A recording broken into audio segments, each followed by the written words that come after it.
Wow. Wow. Okay, this is...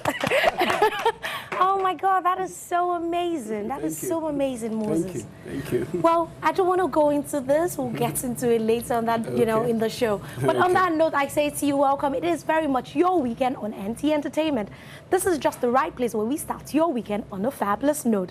Well, very much you've already heard, a little bit because he's got quite a lot still lined up in his bag. And I get to talk to Moses later on in the show, an amazing flute player who also plays all the instruments. And what can I say? There's just so much that we've got lined up for you. Trendy bags. What is it? What is out there for people to see? Well, we will also get to bring you this week in entertainment. So much is going on in the sports world. Oh, Puller Music Awards went down. Okay, at this point, I'm just going to take a break because there's just so much. What we can bring you is completely endless. I also say to you, come on, I can't do this without actually introducing myself. I am very much Sephiny Smart, and together we will be rolling this the best way we know how to roll it. However, this is the point where we take a short break and start off with our dancing session with Mima. Stay with us.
It is still very much your weekend, and Mima, thank you. That is quite some vigorous moves they keep on getting.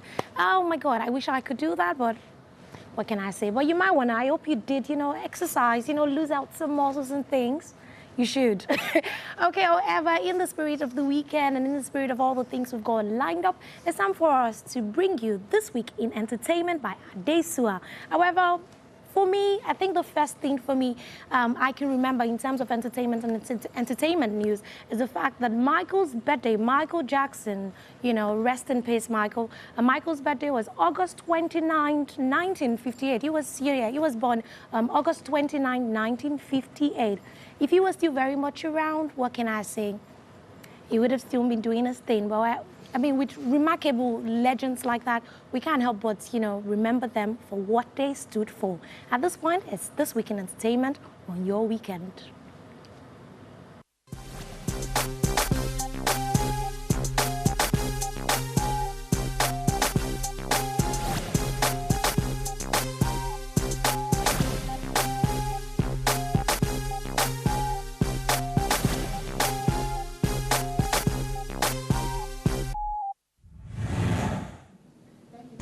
Thank you very much.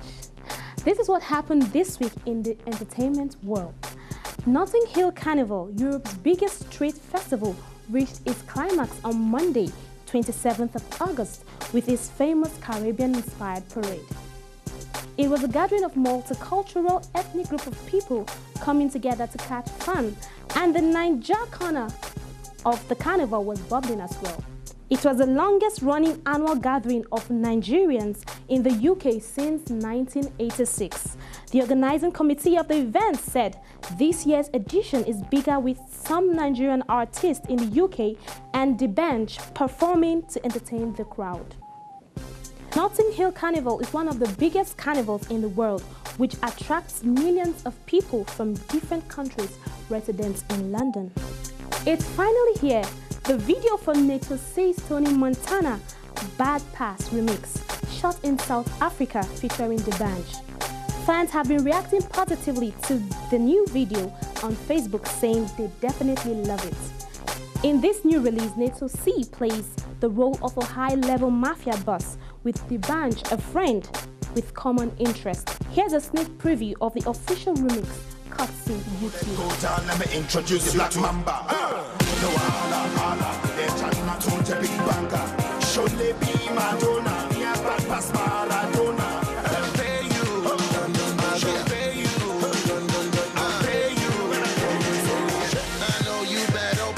To put into my apparel, I'm not trying to make a head expand out, but I know what the fat to the drag will be my Khaleesi. The Exquisite magazine, which yearly organizes exquisite fashion party to help increase the awareness for cervical, breast and prostate cancer, is this year organizing a walk instead. Tagged Exquisite magazine against cancer walk, some top Nigerian superstars are billed to join in the walk to help draw more attention to the campaign. Joining in the walk are the publisher of Exquisite magazine, Tewa Onosanya, Big Brother Africa winner, Uti Nwachukwu, pop sensation, Goldie, rising Nigerian actress, Uru Eke, Tools, and Nigerian producer and artist, Don Jazzy. The walk takes place today in Lagos. Ace comedian Agodai has splashed about 21 million naira on 2 luxury automobiles. Information has it that the Warri Delta State-born human merchant acquired 14 million naira worth Escalade Hybrid 2012 model to celebrate his 18th anniversary on stage as a comedian, and a reported 7 million naira worth Range Rover Evoque for his girlfriend Sharon, who is also his personal assistant. We hear Sharon is one prized possession Agodai cannot do without, as she's the second to the comedian's mother. Not only that, he has also secured properties in real estate for his mother, who says comedy business is comedy. It is a serious business. The popular comedian and TV host Teju Babyface weds his model fiancé and ex-beauty queen Toby Banjoko on 1st September 2012 in the city of Lagos. After the Bachelor's Eve night party in Lagos on Wednesday, 29th of August, the couple had their traditional marriage ceremony on Thursday, 30th of August, with a great number of Nigerian entertainers and others in attendance. From all of us in NTA Entertainment, we wish Tejo Babyface and his wife a happy married life. Hip-hop mogul Chris Lighty has allegedly killed himself after a heated argument with his estranged wife in the Bronx. Lighty, a longtime manager, worked with the likes of 50 Cent, Busta Rhymes, Diddy, Ja Rule, and Mariah Carey, reportedly walked away from this heated argument after declaring, "I am tired of this," before shooting himself in the head at his home. That was the week in entertainment. The rest of your weekend continues after this short break.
Abuja, the unfolding view of Africa's fastest growing capital. Welcome to Nigeria.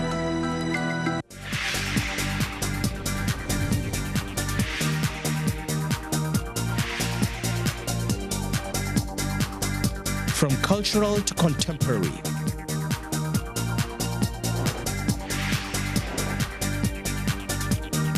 north to south,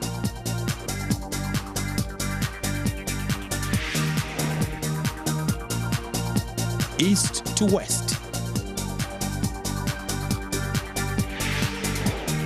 NTA Entertainment brings you the best in entertainment. NTA, your one-stop entertainment channel.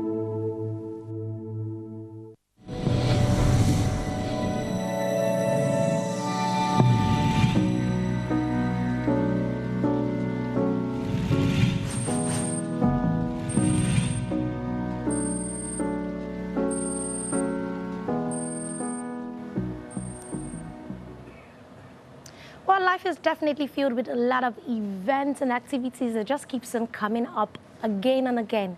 One of those events will be Sister Sisters that will be coming up today. Sister Sisters at Nahowa Hall. I do hope you've gotten your ticket. Nika Koka was here sometime last week and we did talk about it. And you know that event is going down today. So if you haven't gotten your ticket, do what you need to do to go get that. And talking about events and activities and occasions and all that, well, we did have the 2012 Polo Music Awards that went down recently. Here it is.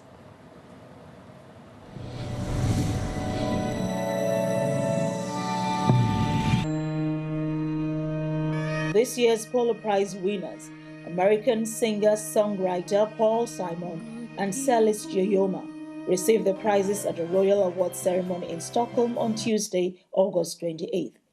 The annual prize, founded by the late Stiken Andersen, who was the publisher, lyricist, and manager of ABBA, awards two laureates in order to celebrate music in all its various forms.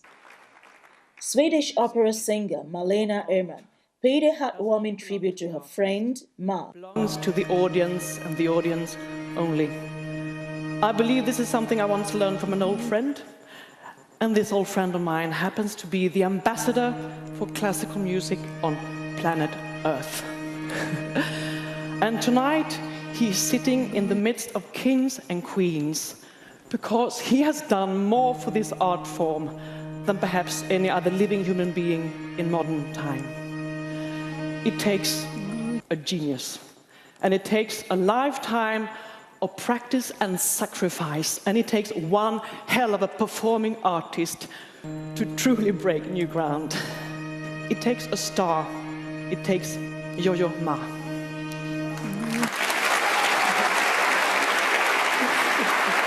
After this heartwarming tribute by Melina, Sweden's King Carl Gustaf then presented Yo-Yo Ma with his prize.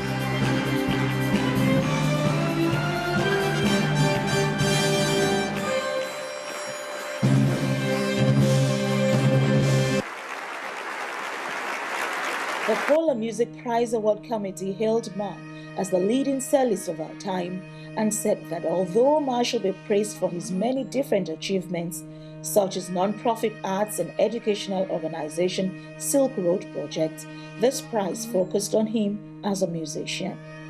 Ma is one of the best-selling recording artists in the classical field and has a discography of over 75 albums, including more than 15 Grammy Award wins.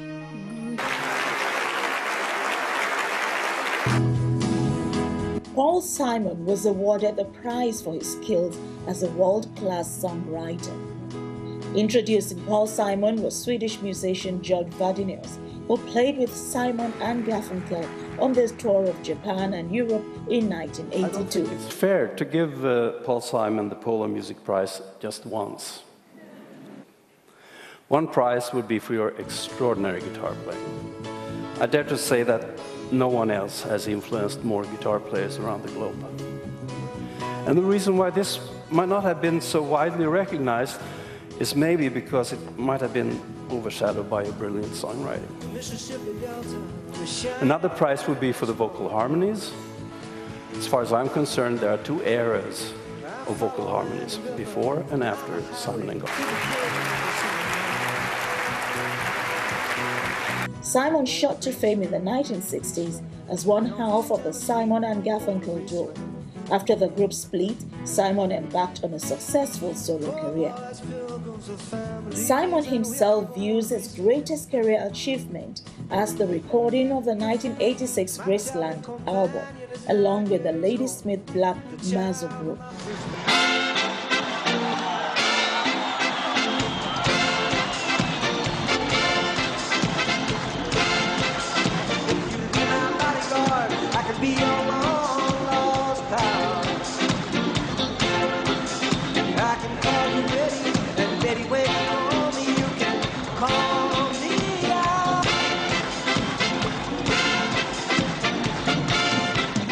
With consummate skill, innovative arrangements, and provocative lyrics that never fail to capture the currents of his age, Paul Simon has compiled a library of songs which will remain open to future generations.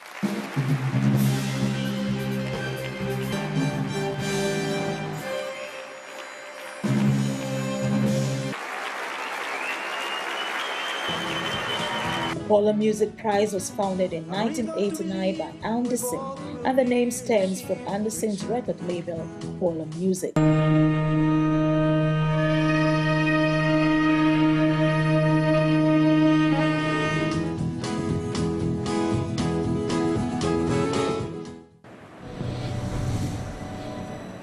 Well, I must definitely say congrats to Paul Simon, Yo-Yo Ma, and the likes of them. Pretty interesting Polar Music Award of 2012. Well, at this point, it's time for me to bring back again our very amazing, outstanding flute player, no other but Moses Abdulkas. You're welcome on the show. Thank you very much. What you did there, I must admit, was completely amazing. I can even, afford, I can't do that. So how long have you been playing the flute? Where did it start from? Well, I started playing the keyboard, actually. Okay. And then switched different instruments and play about 9 instruments. But I fell in love with the flute. 9 instruments? Yes. Okay, we'll come back to that. I fell in love with the flute, I think, just 2 years ago. And I felt I'll stick with the flute. What is it about the flutes? So many things, but let me just mention a few. The fact that it can translate into different genres. I can play from Bach classical to Egedege of West Africa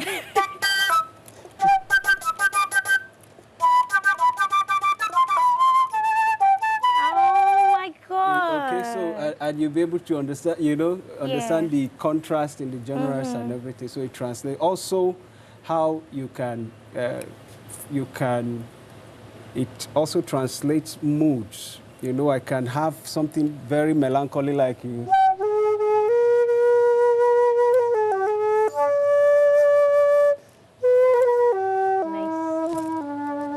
To something sanguine like a...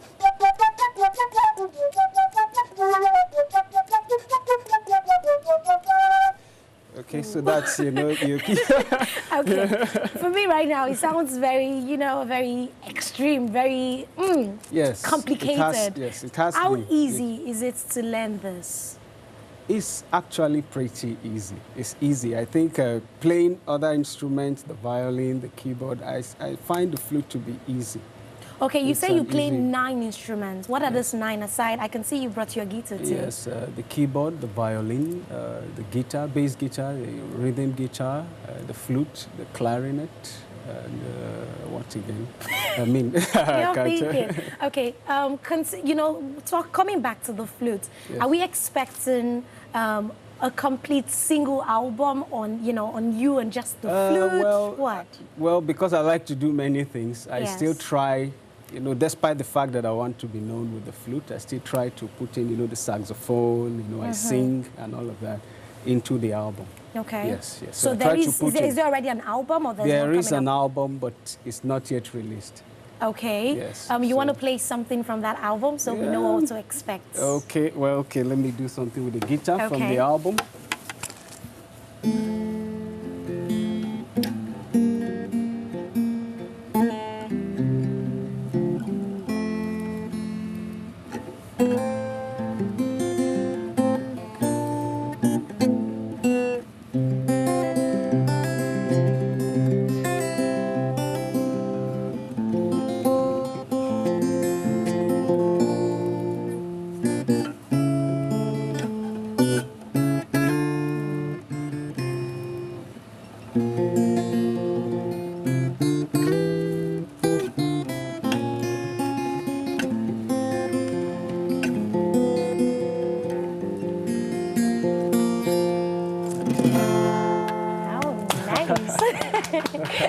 When is this album, when do you intend to launch it? Well, I'm planning October.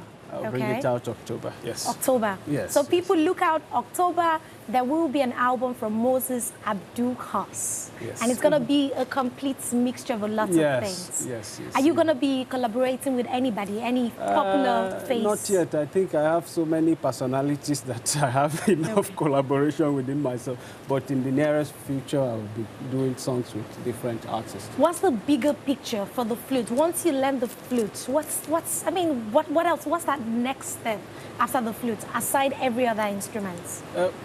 Just like I explained earlier, the fact that it can translate into different things. So I feel the flute gives me the ability to be able to do so many other things. Yes. I can do melancholy, I can do high-spirited music. So I like the idea of the flute.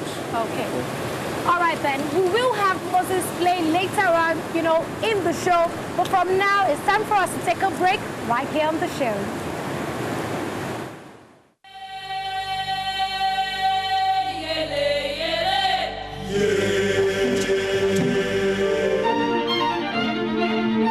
Music is the food for the soul.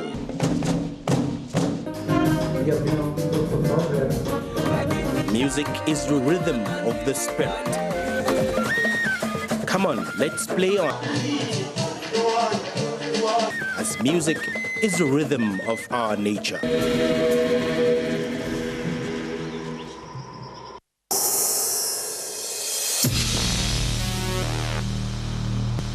It's the new, improved, creative platform like you've never seen it before.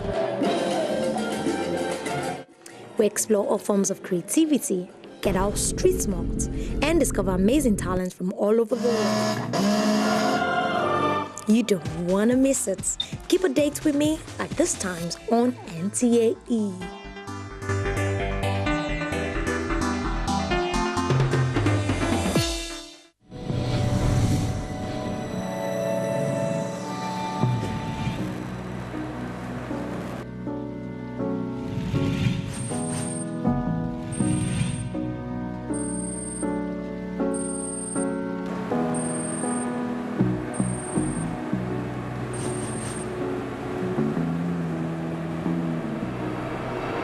Well, it is still very much your weekend, and we're bringing you all the exciting things that we do, we've got lined up on the show. Some has gone down and some are still coming up. Talking about one of those things coming up is the trendy, what's that trendy thing when you talk about bags? What's in vogue, people? Are you curious enough to want to know? Here it is.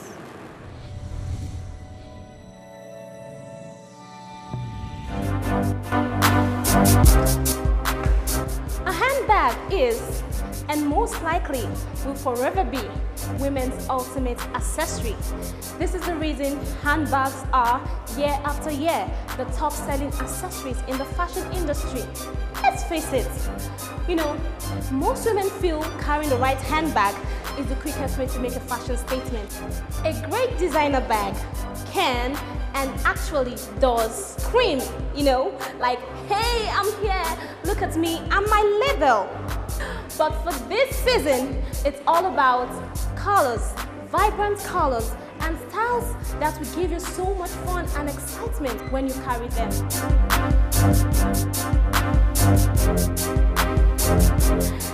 That reminds me, I have a surprise for you. Can you guess what it is? Can you try? You want to try? Okay, let me help you out. If you want to actually know what my surprise is, just come along with me.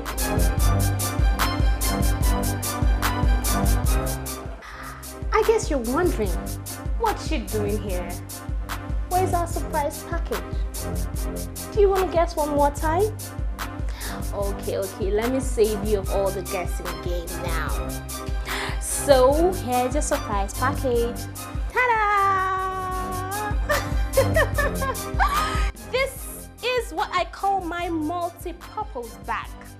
I call it multi-purpose for as many as cannot afford having a bag for the office, a bag for party, a bag for dinner, a bag for whatever. This is your multi-purpose bag. This, as it looks like this, it's actually for a formal purpose. You can use this to the office, carry it like this, take it to your office, you look very beautiful and trendy. But you can also convert this office looking bag to a more casual and a beautiful look. Just get a scarf or something colorful, something beautiful. Put it here, right here like this. Just roll it over. And if you have a rose or something, I'd advise you use a black bag if you want to do this trick, because black will bring out whatever you're putting on very well, more than any other color. So if you have a rose, you place it over the scarf, just pin it up here, and the whole concept changes. As you can see, from a formal looking bag to a casual, beautiful, dazzling bag. When you want to go shopping for bags, you want to go shopping for your bags, there are three basic questions you must ask yourself, because you can't just wake up one morning, oh, I'm going shopping for bags. You must ask yourself three basic questions. Number one, you must first be able to know and get a clear definition of who you are. Then number two, you have to be able to look at yourself and say, okay, how much do I have? And last but not the least, you must actually consider and ask yourself, why do I need this bag? And when you are done with these three basic questions and you've gotten your answers rightly, then you are good to go, girl, for your shopping.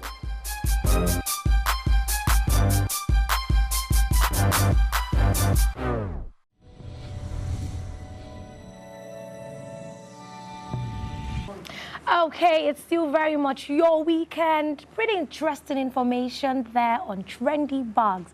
Now it's time for us to move on to our sport world. However, I do have some information of my own. I've had my eyes full listening, watching out for quite a lot of interesting stuff that went on in the sports world. Talking about Iniesta, who won the European Player of the Year. Yippee, I'm excited about him. Some people say Messi and Ronaldo should have gotten it. Well, who got it? Got it. So that's all I can say. And I also say congrats to all of Nigerians, Yakubu, who won the first gold, yes, at the Paralympics. Congrats to you. But I'm not too excited about, I am so not excited However, this is not my field. I'm going to leave it for the main sportsmen to do their thing. Now we'll move on to our sport.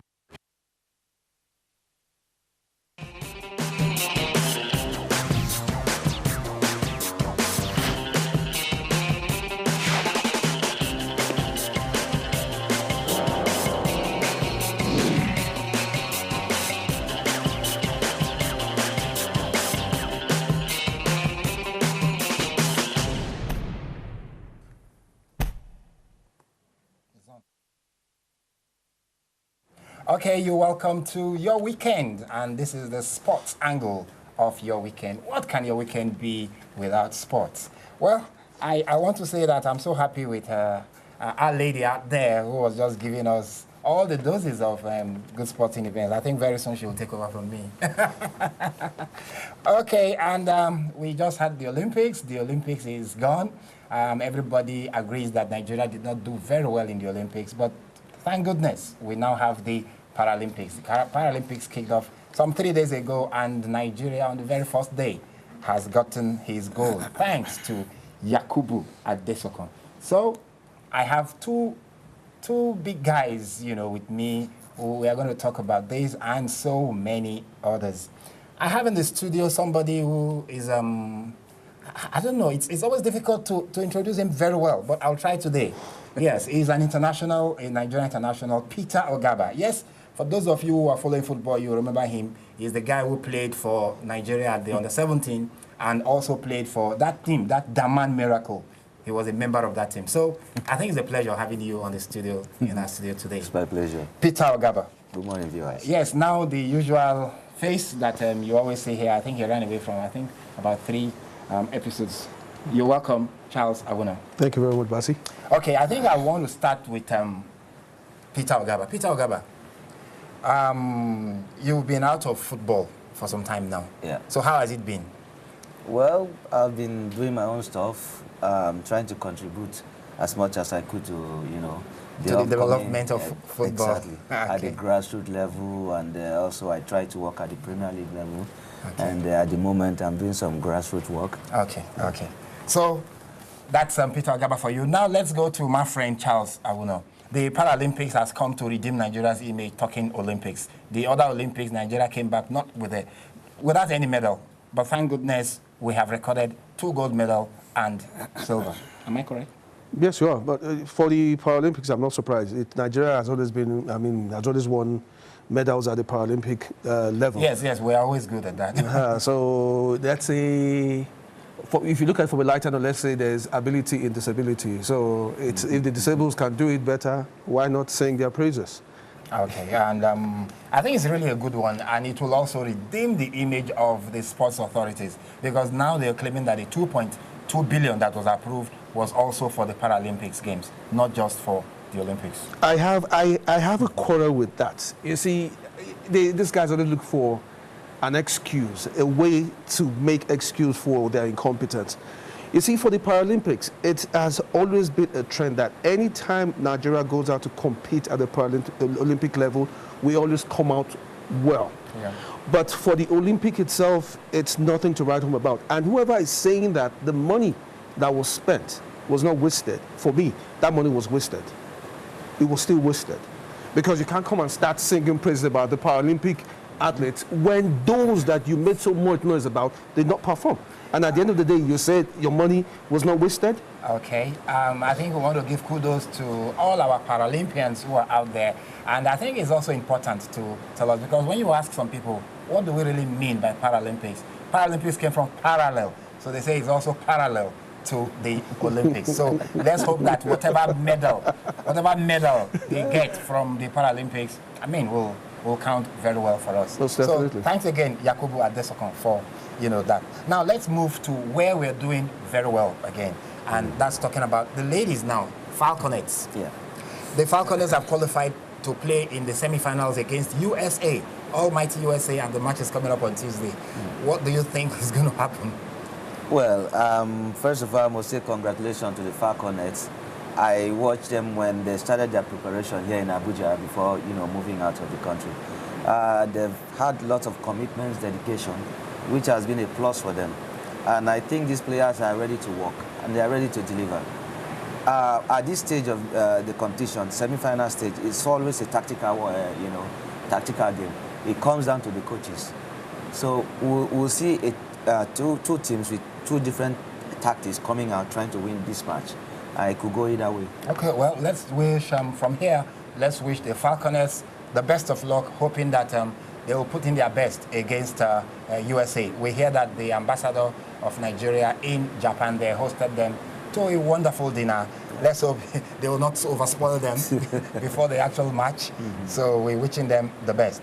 Now I move straight to Madrid, where there's so much celebration going on in the city of Madrid. Real Madrid started it all when they won the Spanish Cup, beating almighty Barcelona. Well, it didn't come as a surprise to me. It didn't come as a surprise because I saw a Madrid team, as far as they are concerned, they are a team when it comes to playing Barcelona, that is when they give it their best. But when it comes to playing against lesser oppositions, they can be very, very funny. But let's just look at it as, okay, Barcelona did not live up to expectations. Reason, they had some injury concerns before the game. Carlos Puyol suffered an injury in their last match against Osasuna. Dani Alves, who, as a matter of fact, was even listed to play in that game, suffered an injury just before the game. So at the end of the day, Adriano was now brought in as his replacement. But unfortunately, Adriano could not live up to expectations. Well, you know what I'll tell you? What? Just like you said about the Nigerian administrators, no excuses. No excuses. They have over 30 players in their kitchen. When you list a player for a game, and you bring somebody to replace him unexpectedly. I want us to talk on yesterday's match. Okay. Now, yeah. What happened to Chelsea? Nothing happened. It's just a typical Spanish football. Now you have a team that has won the European Cup playing a negative football that they were, able to put it together and get the result that they needed to get and get the championship. Now they have a bigger problem this year because they have to live up to that standard. Exactly. Now when you need to live up to that standard, it means you have to play a positive football now. And now when you're playing a positive football, the ovation, the pressure is much. How do you sustain it? That's true. The top teams have been there for many years and they've been able to do that because they've worked very hard. Chelsea has worked hard, but there are lapses in that team. They need to work more. You're playing against a Spanish team that is very tactical. They play support play. They compact the midfield. You don't have room to play. You just have like a bit in between you to play. And Chelsea is a team that likes long play, looking for a hole, hit shot and all that. They don't really have the flair. And so when you're coming out to play a real football, not like what they played against Barcelona the other day, now Atletico has been able to convince them that they are a bigger team. They now came out to play football, feeling that they were a bigger team. And that was what cost them the early goals. But do you think Chelsea can really come out of this shock? Because I feel they have to. They're a big team now. They are European champions. And if you want to maintain the champions status, you have to come out of it, work hard, and remain at that level. Okay. Now we are still there. We will remain in Spain, where Andres Iniesta again has been picked as the UEFA best player. In the past few years, we have been seeing Messi and Ronaldo struggling that title, that award. Now, giving it to a midfielder. It didn't come as a surprise because for me, Iniesta had been long overdue for this title. Because if you look at it, here has been the engine room of the Barcelona team, the engine room of the Spanish national team. South Africa World Cup 2010, it was Iniesta. The European Championships, it was Iniesta with the Spanish national team. With Barcelona, Iniesta. You see, this is one guy who, for me, is the workaholic of the team. He is the man that takes it, that everything about the team is centered around. And for me, he got the title when it mattered most. And I think he got it, 19 journalists voted for Iniesta, and 17 voted for Messi. Both Messi and Ronaldo. Another 17 voted for Ronaldo. So he just won by 2 votes. So if you were among those journalists, you would have voted for Iniesta. Yeah. So I think that's a good one coming to Iniesta. But again, looking at the real one, the world footballer of the year, do you think it can go to Iniesta? Can still go to him because when you're looking at the statistics, now he has won the European Cup, he's won the World Cup. and he's won the European Cup back to back. Back to back. And he's won the Champions League on a couple of occasions, and he's done well in the Spanish League. So you're looking at a guy that has all the statistics on his side. Now, Messi, on the other hand, has done well for his club, but at the national level, they've not done so well. And the same goes with Ronaldo. Okay.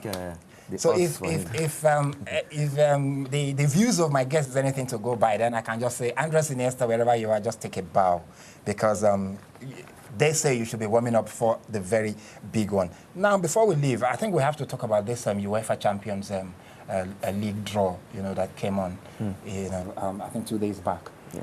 A lot of people feel that the Group D is the group of death, where you have all the champions there. You have Real Madrid there, you have Borussia Dortmund, you have Ajax, and then you have which other club now? Manchester City. Manchester City. Well, I'm going to give that group to Real Madrid and Manchester City. Okay. I have to be honest with you, because if you look at the performance of these two teams in the last couple of years, I mean, they've been on the rise. Borussia Dortmund, Ajax are on the same pedestal for now. Okay, but well, football, anything can happen in football, but I will stake out my neck for Madrid and Manchester City.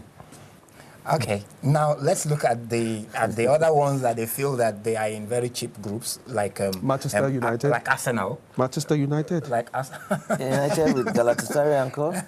Okay, so Arsenal has got Schalke and so on. Okay, no, yeah, Schalke. Now let's look at the English sides. Do you think they will qualify from their groups? Well, I think what has happened last season is a very clear statement that most of the European clubs are also pushing up. And their technical abilities are getting better. It's getting more competitive. You can't guarantee any team going through. It's a 50-50 take for all the teams. Now, depends on what you bring on the field on the match day, the tactical input you're able to give on the match day, the psychological input you're able to give. It determines 60-70% of what is going to be the result of matches. Well, you see, the truth is I'm really trying very hard to agree with you, to believe what you've just said, because watching the match yesterday between Atletico Madrid and Chelsea, that match, it could have been 8-0. Yes. You understand? They could have scored as much as 8. Now you're talking about tactical discipline of the English sides. Yeah. I don't see that coming, except for maybe a team like Manchester City. I give you an example. Now you're talking about the group of that. I still think it's open group. Why? Because you're playing against a Dortmund team that has so much confidence. Exactly, yeah. They are compact. They play quality, good, safety football. All right? Now you're going to see Real Madrid, Man City going at each other's neck.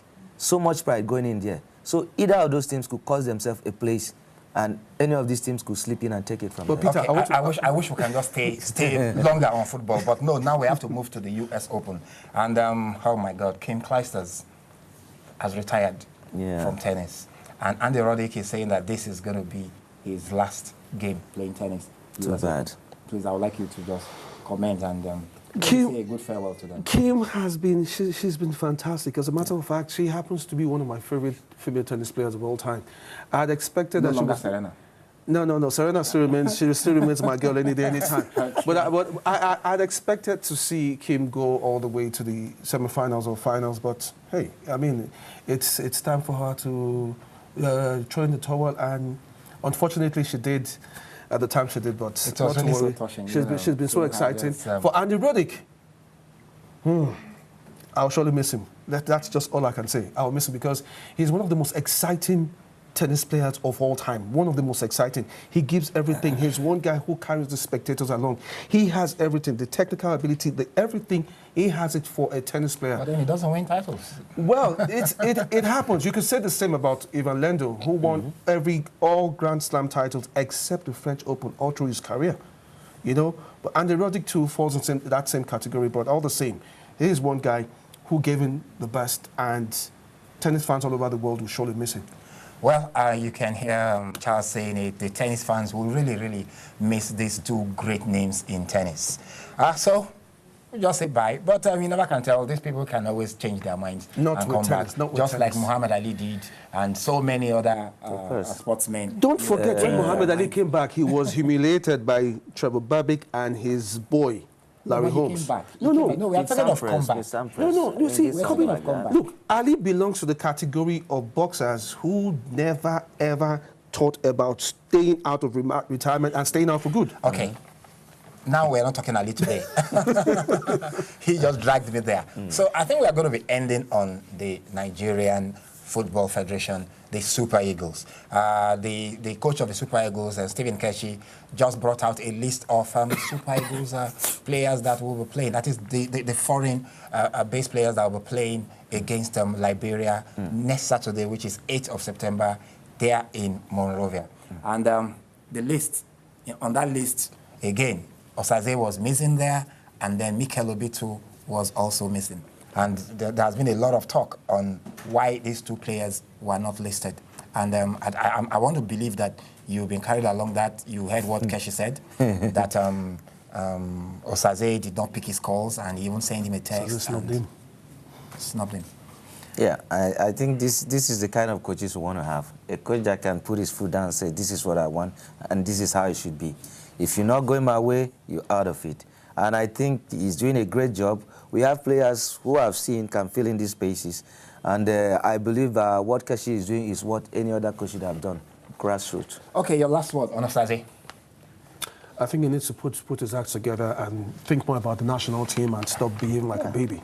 Okay. Well, I think I will want to be different from both of them. I think the coach of the Super Eagles is also supposed to be the manager. So you manage your players well. There are some certain things you don't bring to the press. Seriously, there are certain things you shouldn't bring to the press. You understand? You manage it very well. So I think that's where I'll draw the curtains and hand over the baton to my lady. They are looking so pretty, and I hope she can run for Nigeria someday.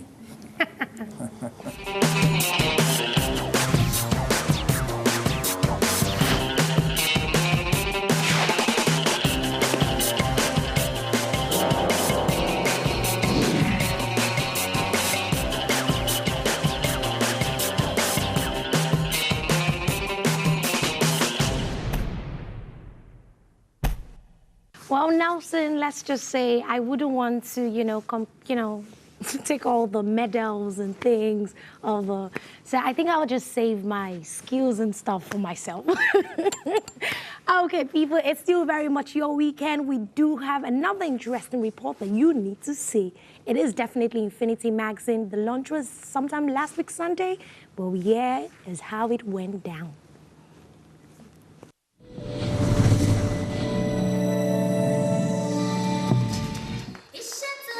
A new lifestyle magazine, the Infinity Magazine, has joined the family of magazines in Nigeria.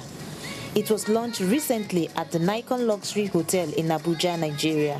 We can change the nation from our own corners of influence.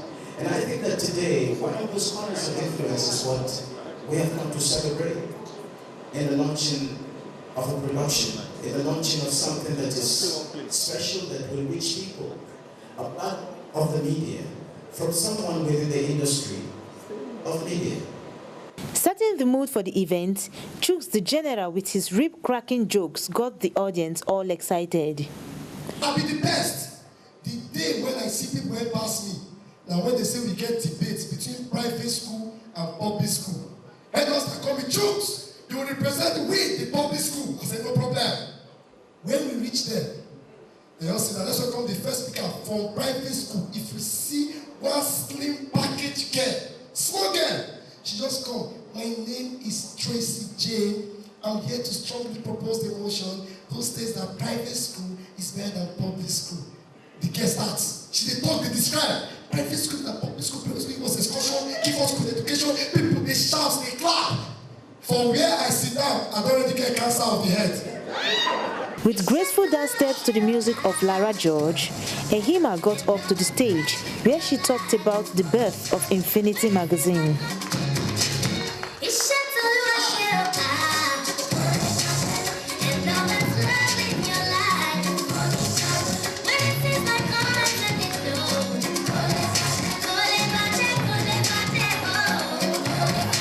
The journey of Infinity Magazine started here. These papers you're seeing. Rough.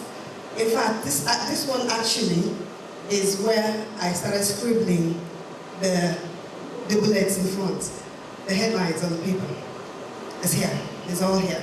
Counting down to 1, invited guests, friends and well-wishers all gathered at the stage to unveil the magazine. Having gone through it, guests had this to say. 3, 2, 1, 0.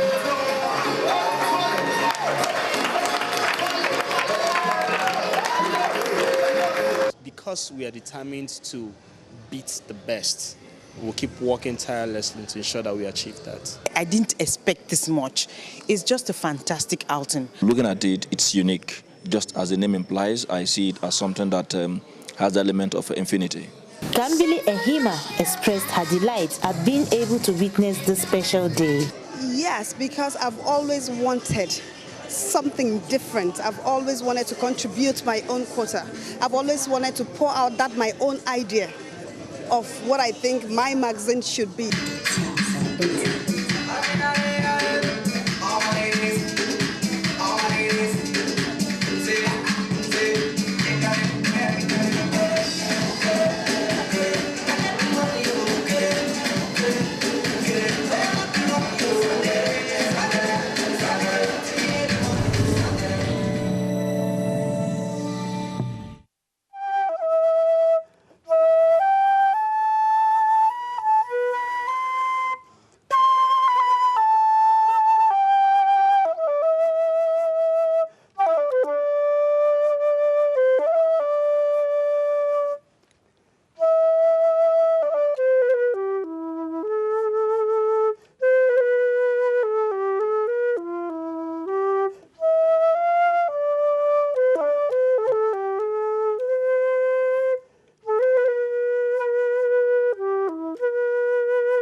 Oh my God, pretty intense, pretty. Oh my God, there's just something soothing about it. There's just, it just seems to go like that. Well, thank you very much, Moses, for coming on the show. We are completely grateful. And you know, from the entire crew and myself, I say thank you for always staying tuned to your weekend. I am very much Sephiny Smart, and I will end on this note. Neil Armstrong, the very first man that walked on the moon, died recently. And when he died, he wasn't just mourned, he was celebrated even in death. Do something, you know, that makes you stand out and, you know, would make us celebrate you even in death. Till we'll come your way some other Saturday, have a fabulous weekend. Bye-bye.